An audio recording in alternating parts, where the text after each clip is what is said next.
Dans cette vidéo, je vais partager avec vous plusieurs éléments qu'ils utilisent pour ne pas vous permettre de réussir. Dans le troisième volet de cette vidéo, je vais vous montrer l'arme secrète que l'État utilise contre vous pour vous maintenir pauvre. Et dans la quatrième, je vais vous montrer ce que vous pouvez utiliser comme arme pour contre-attaquer, parce que c'est ce que Bernard Arnault utilise en France, c'est ce que Elon Musk et Jeff Bezos utilisent aux USA, c'est ce que la plupart des hommes riches utilisent. Donc reste jusqu'à la fin de cette vidéo pour savoir comment toi aussi tu pourras utiliser ça pour contre-attaquer. Sinon, tu resteras et demeureras pauvre. Ça fait mal, mais c'est la vérité. C'est ce que moi j'utilise.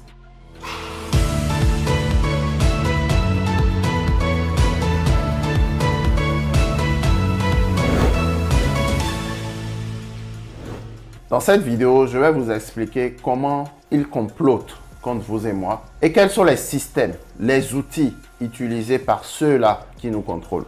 L'école, elle a pour rôle de fournir une culture commune à tous les individus, quel que soit leur milieu d'appartenance, afin que cette éducation puisse leur servir tout au long de leur vie. Mais qu'est-ce que l'école ne nous enseigne pas et pourquoi? À la fin du XVIIIe siècle en Angleterre, puis en France, au début du siècle suivant, l'activité économique change de nature en quelques décennies seulement. On passe d'une économie complètement agraire à une production de biens manufacturés à grande échelle. Une vraie révolution, la révolution industrielle, qui engendrera des bouleversements sociaux considérables. Les paysans deviennent ouvriers et les écoles forment la jeunesse pour servir de main-d'œuvre aux usines. Mais qu'est-ce que l'école ne nous enseigne pas? L'école ne nous enseigne pas à vendre et à se vendre. Parce que le but de l'école, lors de la révolution industrielle, était de créer de la main-d'œuvre pour les usines. L'école ne nous enseigne pas non plus comment fonctionnent les taxes et les impôts. Et ça, c'est ce que les riches ont compris. C'est ce que les riches utilisent pour pouvoir s'enrichir. Tout récemment, la reine d'Angleterre est décédée. Elle a laissé à son fils un patrimoine inestimable. Mais le nouveau roi n'aura rien à payer sur cette richesse parce qu'ils comprennent comment les impôts et les taxes fonctionnent. Ils comprennent les failles fiscales, ce qu'on n'enseigne pas à l'école. De plus, l'école ne vous enseignera jamais comment l'argent fonctionne. Et pour être franc, ceux qui enseignent à l'école, les enseignants, les maîtres, les professeurs, la plupart d'entre eux ne savent même pas comment est créé l'argent et comment l'argent fonctionne. C'est la raison pour laquelle ils sont tous salariés. Je n'ai rien contre les salariés. Moi-même, j'étais salarié. Mais en étant dépendant de la volonté de quelqu'un d'autre, cette personne ne vous permettra jamais d'être libre. Donc, il faudra comprendre comment l'argent fonctionne.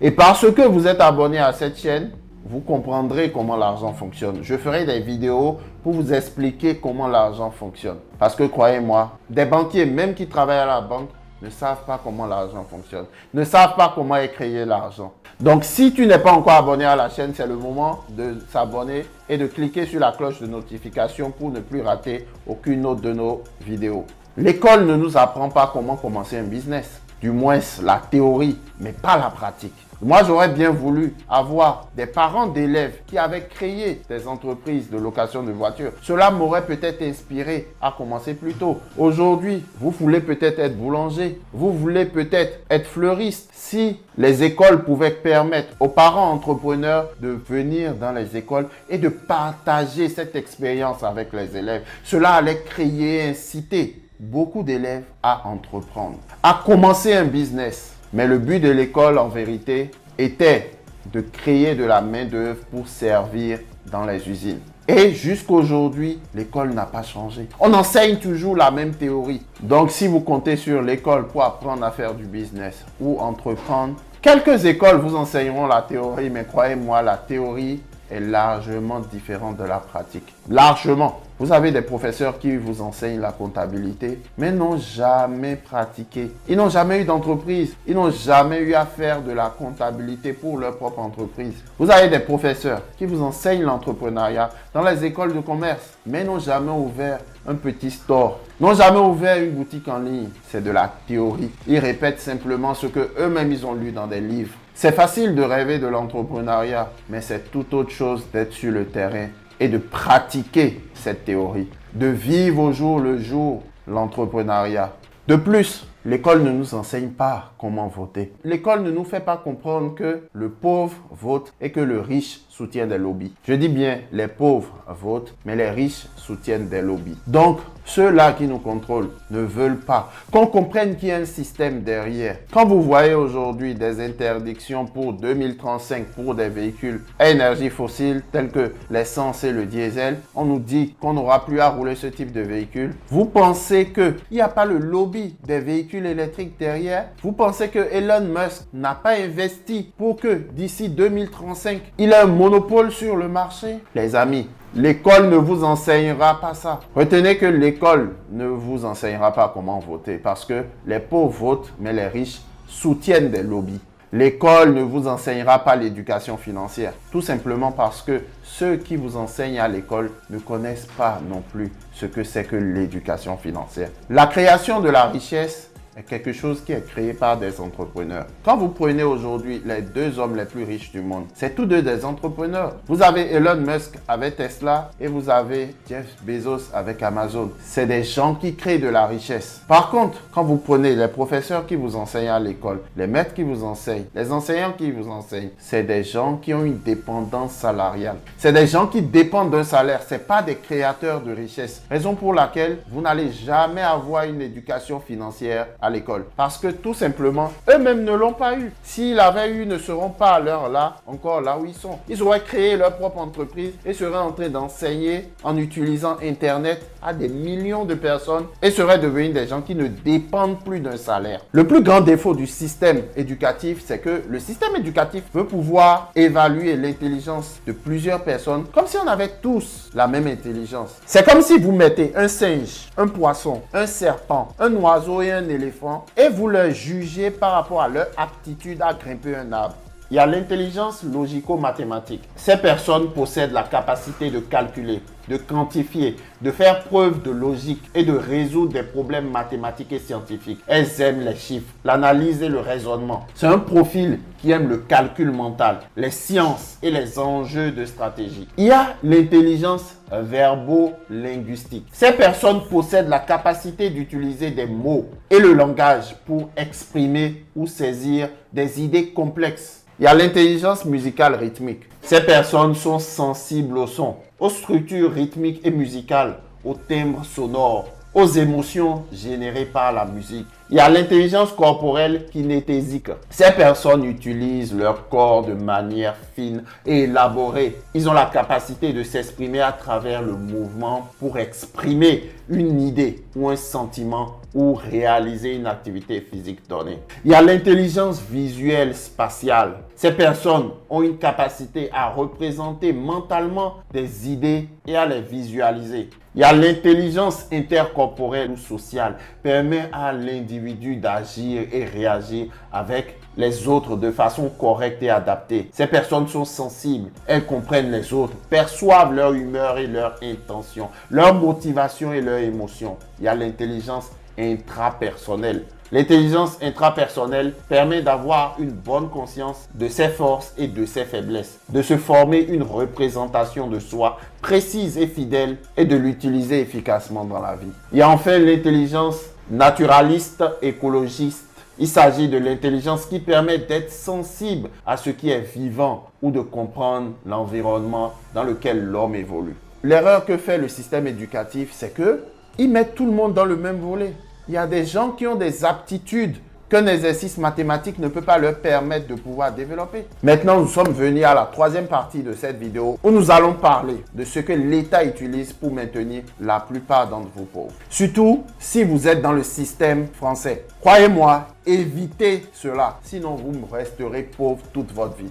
Les aides de l'État, les prestations sociales, c'est l'arme secrète qu'ils utilisent pour tuer tes ambitions. Nous sommes en France. Du moins, moi, je vis actuellement en France. Et c'est un système qui est conçu pour que tu ne puisses pas sortir des sentiers battus. On te met à l'aise pour que tu ne puisses pas gagner assez d'argent. En vérité, on t'endoctrine.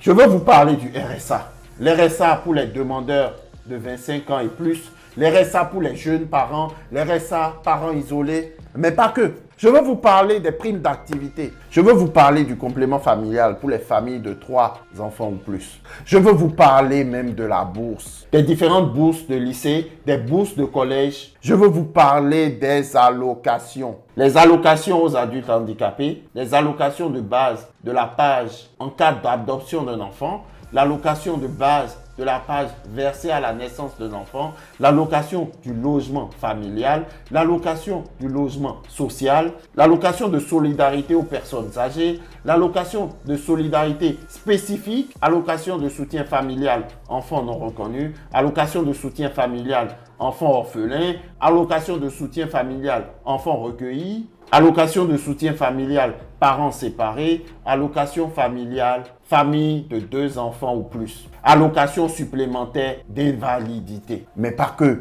Je veux encore vous parler des aides. Les aides personnalisées au logement, pour ne citer que cela. Les amis, vous voyez tous ceux que je viens de vous citer, ces prestations sociales, ces aides, c'est l'âme secrète qu'ils utilisent contre vous. Pourquoi? Pour pouvoir jouir de ça, on vous demande de pouvoir être dans une certaine tranche fiscale. Mais comment tu peux te développer si on te dit ne gagne pas plus que 2 000 par mois ou ne gagne pas plus que 3 000 par mois? Tu ne peux pas te développer.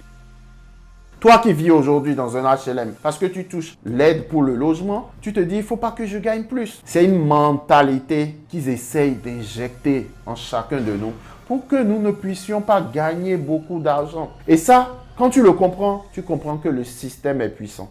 Le système veut t'endoctriner. On préfère te donner du poisson que t'apprendre à pêcher. Et c'est ça que beaucoup d'entre nous n'avons pas compris. C'est ça qu'il faudra comprendre pour pouvoir prendre conscience que tu es dans une impasse. Et une fois que tu as compris cela, il y a des aides que tu pourras toucher. Mais pas ce type d'aide.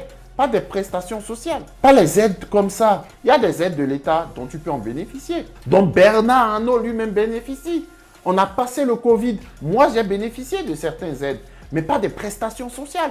Les aides aux entreprises. Moi, personnellement, je te dirais, fuis les aides sociales, mais tends les bras aux aides aux entreprises. Parce que les aides aux entreprises, c'est les meilleures aides. Parce qu'il y a des failles fiscales qui te permettront d'avoir une entreprise qui prospère. Rappelle-toi qu'on crée une entreprise pour 2 choses. Pour racheter son temps et pour laisser une richesse générationnelle. Crois-moi, la création d'entreprise est l'une des choses qui te permettra d'être heureux et de permettre de laisser un business à tes enfants. L'école ne t'enseigne pas ça. En parlant d'aide aux entreprises, il y a plusieurs outils et organismes aujourd'hui qui te proposent des aides sur le plan national et local afin que tu puisses être accompagné et que tu puisses traverser les difficultés administratives, les difficultés économiques, les difficultés fiscales dans le secteur dans lequel tu opères. L'État n'est pas aveugle, mais moi je préfère que toi et moi ayons des aides aux entreprises que des aides sociales.